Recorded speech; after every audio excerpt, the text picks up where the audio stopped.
This episode is proudly supported by Lirah Australian cultured butter, batch churned from single origin cream. We've got a culturing process, a fermenting process, an aging process. So the butter will taste very different than, I guess, the average supermarket butter. I like to say we make butter makers butter. Like, this is the sort of butter makers would like to eat, simply because of the slow process in which we ferment and age and get the flavour into it. You know, the natural fermentation that gets all the flavours into the cream, and then once you churn it, you end up with this really rich, flavoursome butter that evolves and changes because it's a live culture that's in the butter as well.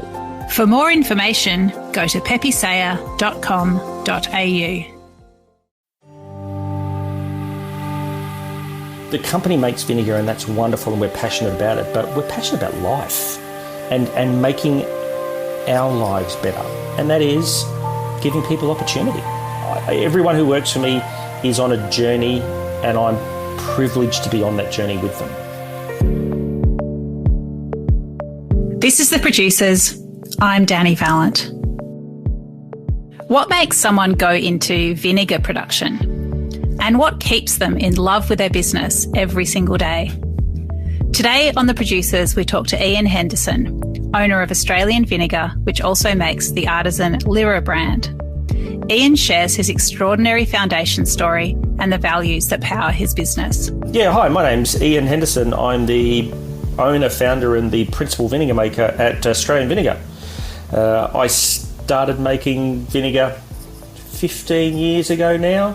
But prior to that, I was working in the IT industry. I did a mathematics and physics degree, worked in IT, worked in very large databases for some really large corporations and government departments, married the daughter of a winemaker, started heading out to the wineries on the weekends, fell in love with the region, winemaking. I went back and studied winemaking at university, graduated from that, worked as a winemaker for about 8 years before I actually got into my vinegar making career in about 2004. Look, initially it was an opportunity. I got a random phone call from a friend in America who rang and asked me if we would make vinegar for her new business to import food into the US. And I was working as a winemaker. This was back in the early 2000s. We had a glut of wine like most wineries did at that time. I was looking for a bit of a challenge, and I said, sure, I'll give this a go. I honestly figured that it can't be that hard to make vinegar. I mean, I got an A in the subject at university for how to stop, vinegar happening. So I figured all I had to do was just not do the things I was told to do, and vinegar would happen. But it's actually much harder than that. Knowing how to stop something and knowing how to do it are not inverse skills. They're completely different skills. So I spent 18 months learning how to make vinegar. I downloaded a book from the internet in German and translated it using Google, and you shouldn't do that because you'll make a lot of mistakes. And I spent 18 months, manufactured some of my own equipment. I started on the dirt floor of a tractor shed. I backed out a tractor, got 4 barrels, got a little bit of the vinegar mother out of a barrel that my parents-in-law had on their family farm, and I was a vinegar maker. 18 months later, a lot of German translation. I made my first batch of vinegar. It was 70 litres of vinegar, so a few hundred bottles. Filled them by hand, labelled them by hand, used a little rubber mallet to bash the stoppers in the top, sent it off to my agent in the US. They exhibited them at a very large food show in the US, and the very first person who came by to that food show on day one was the buyer from Whole Foods. And within 11 months, by the time that next show came around, we were in 600 Whole Foods in the US, on our way to a couple of thousand grocery stores, and we've never looked back since. Winemakers sometimes make vinegar by accident, but when you make vinegar on purpose, at scale, for international markets, harnessing those organisms is deliberate, careful, and utterly rigorous. It comes back to who are we, really. My company, Australian Vinegar, we're a bunch of science geeks who make food. Vinegar is not spoiled wine. A lot of people think it's just off wine and we just let things spoil. We don't distill, we don't spoil, we don't wait. We actively and deliberately make vinegar through a 2-step fermentation process. So the first step of vinegar making is you start with a sugar. Now that sugar could be apple juice, grape juice, it might be actual real sugar, it could be pineapple juice, it could be any juice, that's sugar. Yeasts eat sugar to make alcohols. And then we use a bacteria that eats alcohol and turns into acid. So apple juice becomes apple cider, alcoholic, becomes apple cider vinegar, which is acidic. So we typically work with grapes and apples as our main source. And if we're making that plain white cleaning vinegar, we'll just start with pure ethanol. But we've done pumpkins, tomatoes, strawberries, stone fruit, a lot of waste stream processing. So it's a 2-stage fermentation process. We don't wait for it to happen. I mean, you can just stick an apple on your kitchen bench, and if you wait long enough, it will become apple cider vinegar before your eyes. But that takes a fair amount of time. We do this very deliberately using a lot of very expensive equipment, a lot of scientific principles, a lot of laboratory work, and a very, very clean, sterile, eat off the floor clean environment, because we're dealing with spoilage organisms, and we want to make sure that they are the only ones that are growing, not the pathogenic spoilage organisms.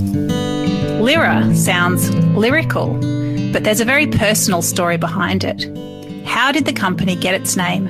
And what's the difference between the artisan brand and the commercial lines? Our first market was the US. We wanted a name that reflected artisan, small, unique boutique, but I also liked, one-word strong names. I didn't want to be something estate, something creek, something valley. I wanted you to know our name by the one-word name that it is. It's Ford, it's Toyota, it's Qantas, it's McDonald's, those one-word names. We also wanted to sort of sound European because we're a New World Australian entrant, and all of our competitors on the shelf are Italian, French, Austrian, German. So we came up with the name Lirah, which is actually our family name. My son is Liam, I'm Ian, my wife is Robin, and my daughter is Anna, and we're all Hendersons. So it's Lirah, Lirah. It's just a name, but it's a little bit of my family written on every single bottle we make. Over time, we've grown from doing just retail and food service products, which is, for chefs, into doing large-scale vinegar for industrial food manufacturers. People make pickles and chutneys and sauces and relishes and mayonnaises, and we supply enormous grocery stores here and overseas with products. So the Lirah artisan name has become our artisan brand, and Australian Vinegar is our company, but that's what we're known by with the food manufacturing trade.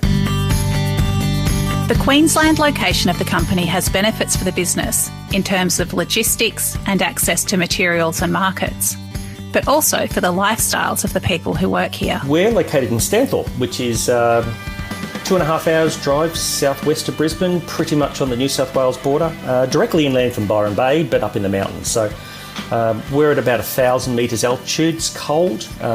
We get snow most years. We're not the typical Queensland climate.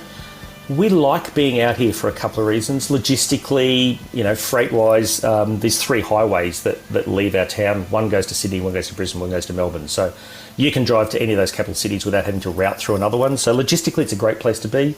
Lifestyle's great. Housing's affordable. Beautiful town to live in. We attract young families, university graduates, people who move to our town because they're looking for a place where life is important and work supports that, and that's really important to us. We're also here because that's where my wife's family's from. So it's clean, green, beautiful part of the world. It's a food bowl. It's an enormous green leafy veg, lettuce, cucumber, spinach, silver beet, and apple growing region. So we have some direct connections to our raw materials here, and we just like living here. Like if you're gonna do something, do it in a place that you love. From the road, I guess we look like a complex of half a dozen very large warehouses. But when you go inside, most people, when they walk inside, will go, wow, I can smell the vinegar. And to be honest, we can't smell it anymore. It's just it smells like work. It's the background smell for our daily lives. But you'll see lots of very large stainless steel tanks, lots of moving equipment, lots of forklifts driving around. You rarely, if ever, see vinegar. Everything's done in closed tanks. We don't have any big open vats of things that you can see, but that's all about keeping the wrong organisms out of the product. If you go up into the barrel hall, we have a couple of 100 barrels, which are old ex-wine barrels, filled with our Grand Reserve product. So the very best 1% of what we make goes into the barrels, and it can stay in those barrels for up to 10 years before it ultimately ends up in a bottle. So we do some old barrel, slow-moving stuff and some very high-speed stuff as well. There's an office, and we have upstairs a development kitchen, which is a great big giant commercial kitchen where we can entertain, but also we do product development in. But the thing that I like people to notice the most about us is the people. We're a bunch of science geeks who make food. We love food. We're passionate about it. We take safety incredibly seriously. It's an industrial workplace. We can't ever ignore that. But everyone loves vinegar, and they love working in a place that loves them. It's the highlight of my life is to work with my staff. Ian's business first took off in the US, but as a proudly Australian company, it was always the aim to supply locally. One of his first customers was leading Melbourne chef Ben Shewry, and chefs are still central to their plans and production. We moved into the Australian market. It was about 3 or 4 years. We were a one product, one market, one customer company. So we're only doing barrel-aged Shiraz vinegar to the US for one customer. We knew we needed to diversify, so we started doing retail product. Probably our best innovation was we started packaging vinegar into a plastic bottle. Now that's actually a whole lot harder to do than you'd think. You need to find plastics that don't react with acetic acid. And we had to get tooling made and particular plastic bottles with non-reactive plastic made that were recyclable and available. So we started making beautiful barrel-aged, fantastic vinegars for Australian chefs. So one of my first customers was Ben Shewry from Attica in Melbourne. Ben's probably the best chef in Australia, certainly the best couple of chefs in Australia, and all those guys use our product. And we were able to go to chefs like that with products as good as, and sometimes even better than our imported counterparts, made from 100% Australian-made product and in a kitchen-friendly, safe plastic bottle. That's an offering that was just not available before. And the chefs love it. They love Australian, they love it's fantastic, and they love that it's safe. That got us into larger businesses, that eventually got us into making some private label product for other customers, that eventually got us into the grocery store business and into the industrial manufacturing space. But we trace all of our roots and heritage back to those very first couple of chefs that got on board with us and supported us, and we still support them today and we love them. It's the thing that brings us joy. For a bunch of science geeks who make food, or are they an IT business that makes vinegar? Australian Vinegar is all about striving for perfection. Systems and processes are key to their success, but there's definitely room for passion too. Strength and innovation. Innovation is key to Australian Vinegar's success, but it's as much about company culture as tech. People, not products, are the core of the business. My staff will tell you I'm really easy to please. I'm happy with perfection. When you get there, you can stop. Now that sounds a bit funny, but I've recruited this amazing team. In the last 4 years, we've gone from 5 employees to 32 just in the last 5 years. So, and we recruit and gather, and we've built this amazing tribe that is my company of people who love perfection. We love things being right. Everything is perfect, on colour, on spec, flavour, packaging is correct, the pallet is wrapped correctly every single time. We love perfection, and perfection gives you reputation, but it also guarantees food safety as well. And that's who we are. And they all came out of my large company IT background, which is lots of process, lots of record keeping, lots of systems. And we also joke that we're an IT company that makes vinegar. We have tons of IT. I think we have more PCs than people. So we like being perfect.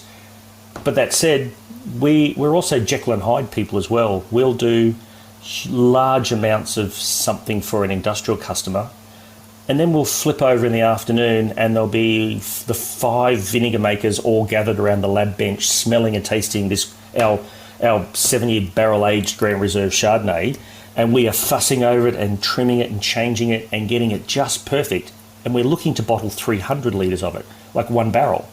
So we love the artisan part. We just do it with a high degree of perfection.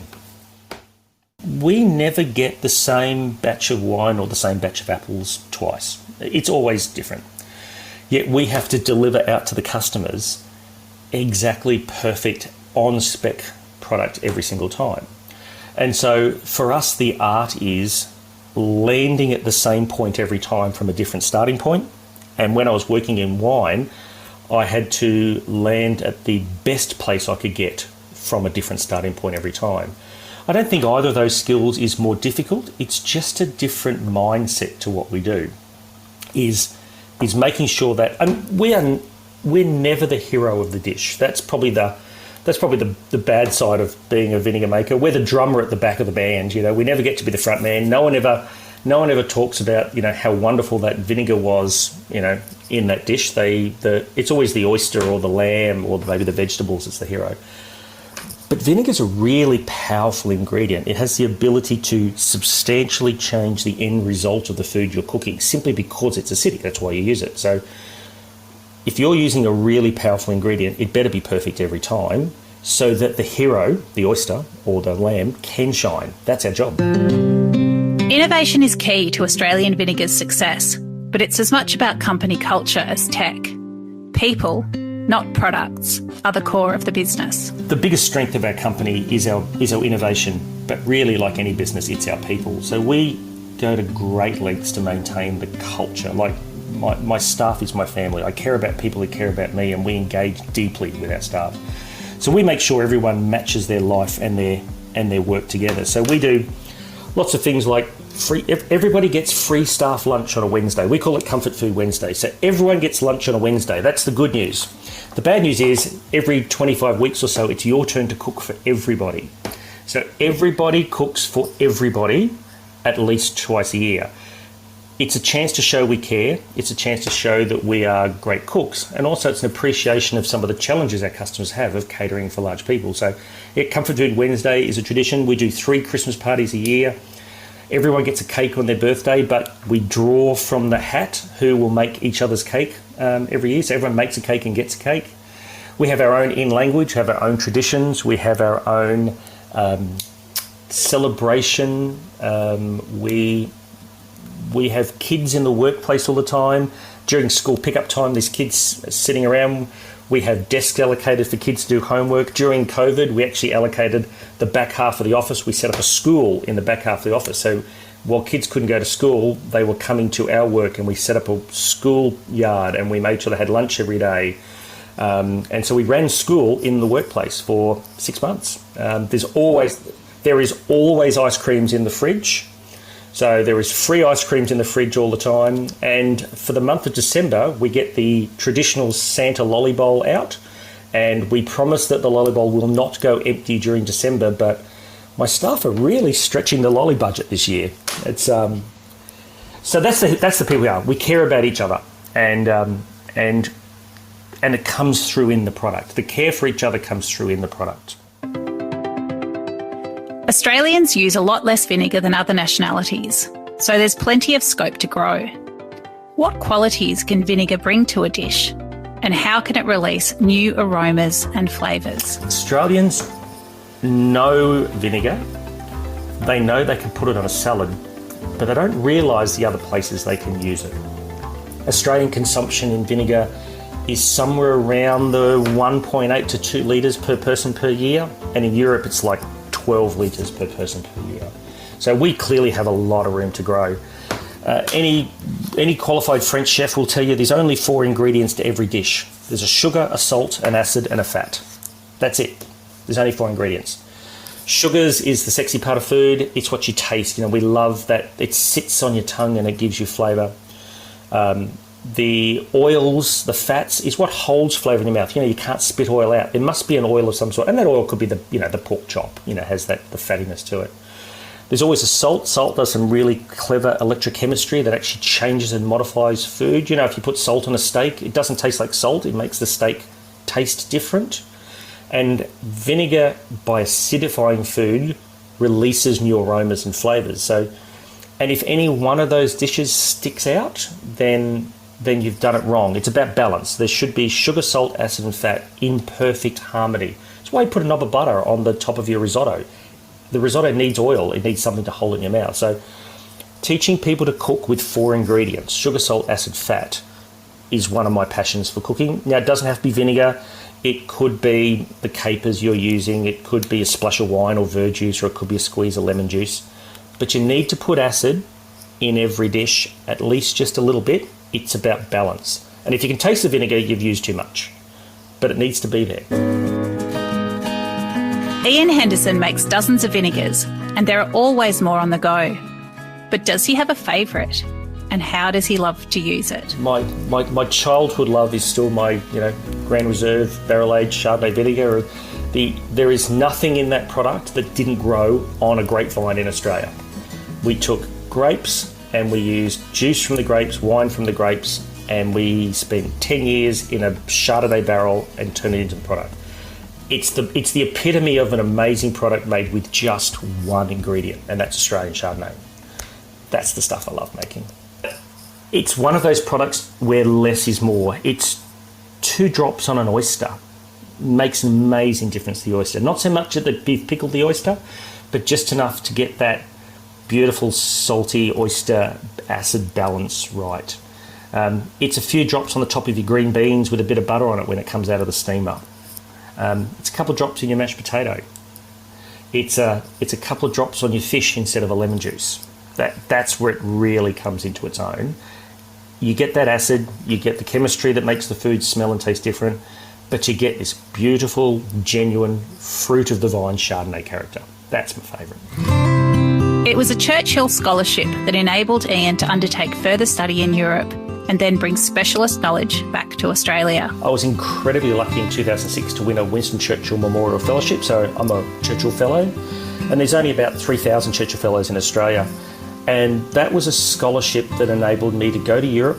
I completed my studies in Austria, and then I got to work in Italy, in Modena, and I got to work in Spain making sherry vinegar.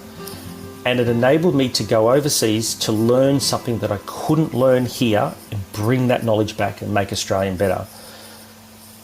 I could not be any more grateful to the Churchill Fellows for that ability to go and learn that, and I'm set out every day to repay that by making the Australian food industry better for the knowledge that they gave me.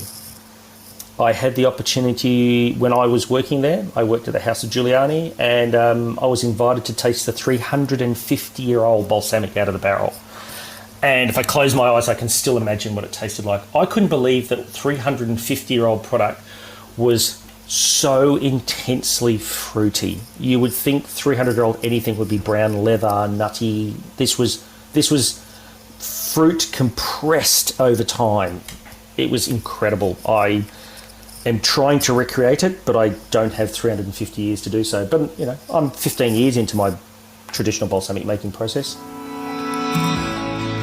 The power of acid drives Ian in a culinary sense, but landing on this engaging and enriching career was quite literally life-saving, helping Ian to recover from depression and find structure, purpose and meaning. I love vinegar because I enjoy cooking with it. It's an amazing ingredient, and vinegar's like running a magnifying glass across your food. Anything that's good in your food will become better when you acidify it, and anything that's bad in your food becomes worse because the acidification of your food will bring out all of the true aromas that are in there. So when you make a great dish and you splash that little bit of vinegar across, or it's that squeeze of lemon juice if it's not vinegar, the power of acid and its ability to change a dish is what inspires me when I cook. But the other thing I love about vinegar is the thing that I get up every day and do. I love the challenge of vinegar. I love the business of vinegar. I love the people I work with making vinegar. It's this common thread that runs through the entire part of my life. And vinegar is also the thing that saved my life, to be honest. I was in 2002, I was in the middle of some very serious mental depression, and the ability to go and find something new, to make a start and create something for myself and recreate my life again through vinegar and through the people that I surround myself with today is truly was life-saving. And I have the ability to bring a whole bunch of people and my staff along with me on the journey as we continue to make ourselves better humans. I was in a very severe place of depression. I was trapped, I was stuck, I didn't know where I wanted to be. I knew I wanted to do something, but I knew I didn't want to be where I was. And that one phone call from my friend in the US truly was the opportunity for me to make a break, to get out, to go and craft my own world, to create a place where I could put structure and discipline and systems and processes in place, and at the same time be creative and innovative and passionate about something. So Vinegar and ultimately Lirah and then Australian Vinegar, the company, and now into the kombucha space, is my chance for me to do things that we truly love. Now, if I could give anyone career advice, is just go do things that you truly love. If you can just for a second ignore the money for a section, the revenue, and focus on what it is I truly want to do, the money will come. You will be able to find a way to survive, and you won't really care about the money anymore. You'll only worry about how good is my life and how much can I affect other people around me. Australian Vinegar is a complex and dynamic company with much to occupy its founder. So what are the aspects that keep Ian passionate, excited and fulfilled? We love everything about what we do. So yes, we have some very large, high volume product that we make incredibly consistently. And yes, it keeps the lights on and keeps the business going. And that high volume stuff allows us to do two things. It allows us to run this artisan product, very small scale, really beautiful, the best vinegars we make, which is truly where our love and passion is. And it also allows us to run our R&D program. So we have an active R&D program, we have an R&D league, we have a strategic alliance with 2 universities. We've had PhD level researchers working in our company on site doing vinegar fermentation research. We allocate some years up to 12% of our total costs go into pure and applied R&D. No one else we know in Australia is doing the level of fermentation R&D that we do. It's our way of making the world just a little bit better by increasing the knowledge of fermentation and particular bacterial fermentation. We're doing work in food waste reclamation. We're doing work in using those the ugly fruits, the small and large and the undesirable varieties, and turning those into either industrial, agricultural or culinary products. The R&D stuff and that, as I said, that science geek who makes food is, if you really want to dig to the deep down levels of what we do, that's the stuff that truly brings us joy. It's taking our smart knowledge and making vinegar slightly better for everybody. It's very much the culture of our business, which is continuous improvement and high expectations. We set ourselves goals and we hold ourselves accountable to it. That's the culture of the company, the love of food, and our ability to go make really awesome product every single day. That's Australian Vinegar. I used to say that vinegar was my life, but it's not that simple anymore. I think these days that what gets me out of bed and what keeps me alive is my staff, it's my team, it's the people that support me and share this journey with me, and I need to give that back at least as strong as they give it to me, if not more. So the stuff that really brings me joy is giving high school graduates their first job and putting them on traineeships. It's finding people who have been unemployed for a long time and actually give them a break, or putting people in a job where they can buy their first home. We've got people getting married, we have people buying their first home, we've got people growing and having children and growing families, people moving to town and starting new lives. It's the company makes vinegar, and that's wonderful, and we're passionate about it, but we're passionate about life and making our lives better, and that is giving people opportunity. Everyone who works for me is on a journey, and I'm privileged. For Ian Henderson, vinegar is so much more than an acidic spine for culinary sprinkling. It's a way to enact his values, connect with broad communities, and engage his senses every single day.